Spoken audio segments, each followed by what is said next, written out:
year was 2027. Advances in biotechnology were helping people improve their physical and mental abilities to an amazing degree. Provided, of course, they had enough money. A new breed of people was emerging, half human, half machine. And in Detroit, at least, not everyone was happy to see it. I'd just landed a job as head of security at Sarif Industries, a cutting-edge biotech firm. David Sarif himself handpicked me for the job, said he needed me to keep his people safe.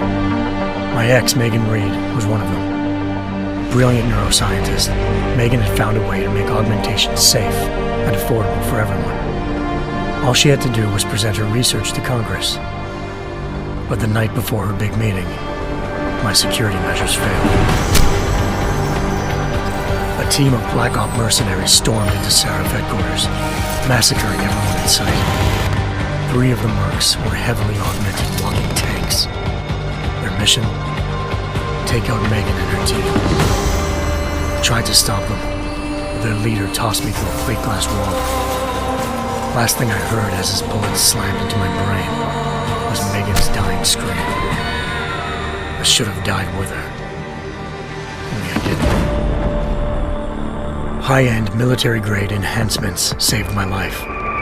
The best augmentation Sarif's money could buy. It took me half a year to get a feel for her. Should have taken longer.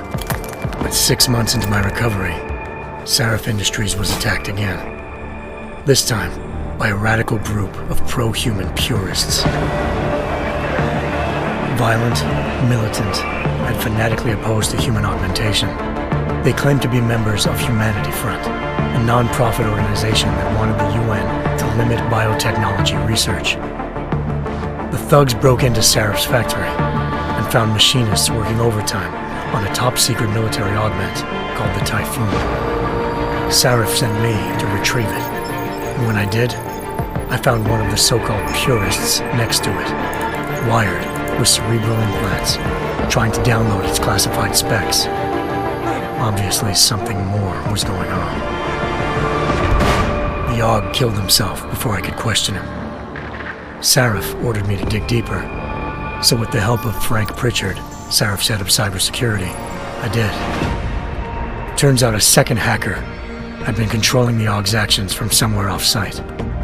Pritchard and I tracked his signal to a secret FEMA internment camp in Detroit. The Black Op mercenaries were there. The same mercs who'd left me for dead 6 months before.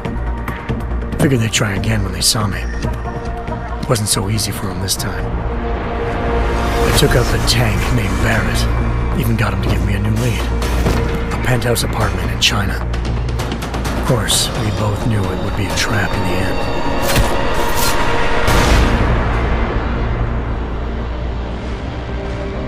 Hengsha Island, China. Home to a city so crowded, they had to build a second city on top of it. Trying to find clues in Hengsha wouldn't be easy.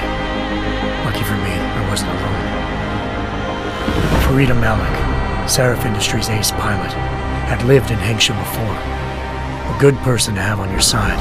She knew enough about the place to get me around. Malik dropped me in the lower city, close to the penthouse Barrett had told me about. Bell Tower Associates, a private security firm under contract to the Chinese government, had agents tossing the suite when I arrived. Just not for the reason I'd been expecting. Turns out the man who lived there was a criminal hacker named Van Bruggen. The same hacker who'd been remotely controlling the AUG in Sarif's factory. Van Bruggen's panicked decision to force the man to commit suicide had been a mistake. Now his mercenary partners were gunning for him, and I needed to find him before they did. Locating Van Bruggen meant playing nice with the Triads, Hengsha's organized crime lords.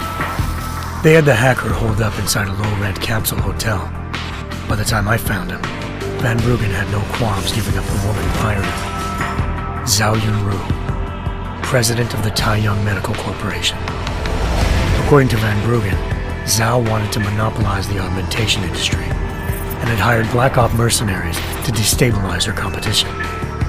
Sarif Industries was at the top of her list. To prove this, I needed to get inside TYM and grab a surveillance hologram off a server. I suspected Van Bruggen was hiding something when he told me this, but nothing could have prepared me for what I saw. Megan wasn't dead. She and her 4 best researchers had been kidnapped, spirited away somewhere while their kidnappers made it look like they were dead. Desperate to learn more, I confronted Zhao in her penthouse. She claimed to be a pawn in a bigger plan, and hinted at a group so powerful it controlled global interests at a whim. Then she slipped into a panic room and hit the alarm, forcing me to make a very quick exit. I figured Zhao was lying, but part of her confession made sense. David Sarif had been worried about his people. So worried, he'd required all of them to have subdermal locator devices surgically implanted. The GPLs would have been broadcasting the day of the attack. But Zhao said a single call to Picus, the world's leader in global 24-hour satellite news, had turned those signals off. I needed to fly to Picus headquarters in Montreal if I wanted to learn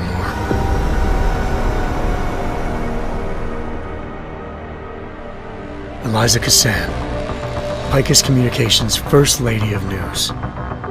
Malik thought I was reaching when I told her Eliza was involved in this. The world's most famous news anchor, working with a mercenary hit squad. But when I confronted Cassan in her office, she freely admitted to jamming Detroit's satellites the night Megan's team had been taken. Said she's just been following her commands. I suspected she wanted to say more. But Black Op mercenaries showed up looking to shut us both down. And just like that, the Eliza I'd been talking to disappeared.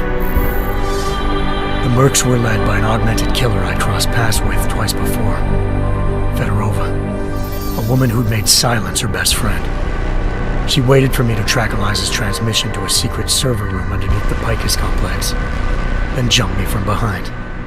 A deadly fight ensued. I made sure she never moved silently again. With Fedorova down, and no one left to keep Eliza quiet, she reappeared.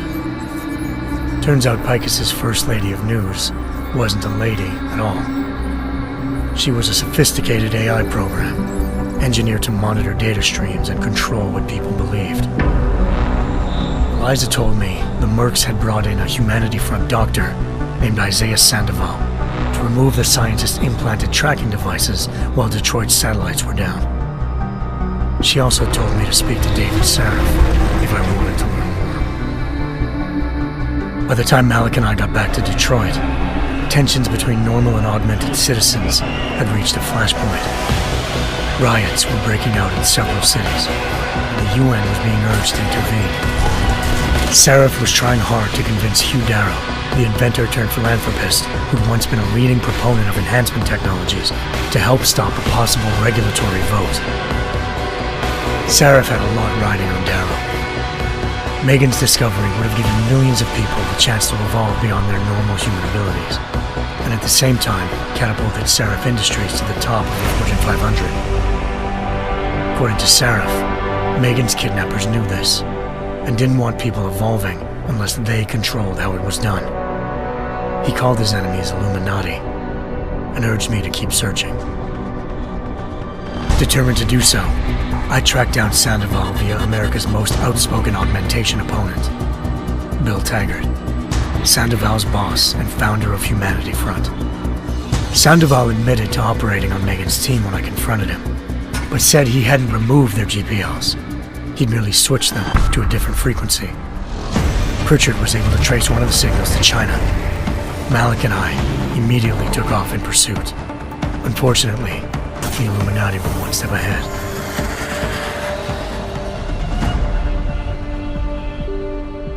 Ambushed. Shot out of the sky by Bell Tower Associates, seconds after entering Hengsha's airspace. Malik's piloting skills saved me. After a tense and bitter struggle, I escaped into Lower Hengsha. The tracking signal I was following led straight to the Triads, or more specifically, to the augmented arm of Tong Si-hung, leader of a gang of augmentation harvesters. Tong said they'd taken the arm off a corpse, which Bell Tower had left at their door, meaning at least one of Sarif's scientists was dead. Maybe not the rest of them, though. Tong pointed me to a port used for human trafficking and helped me slip aboard a bell tower ship.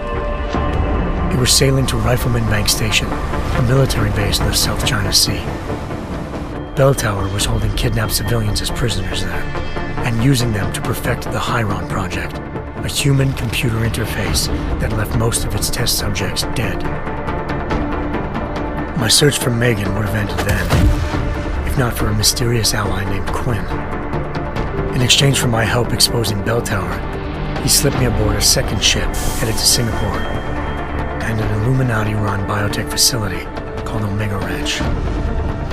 3 of Seraph's scientists were there, forced by their captors to create a technology capable of remotely shutting down augmented abilities.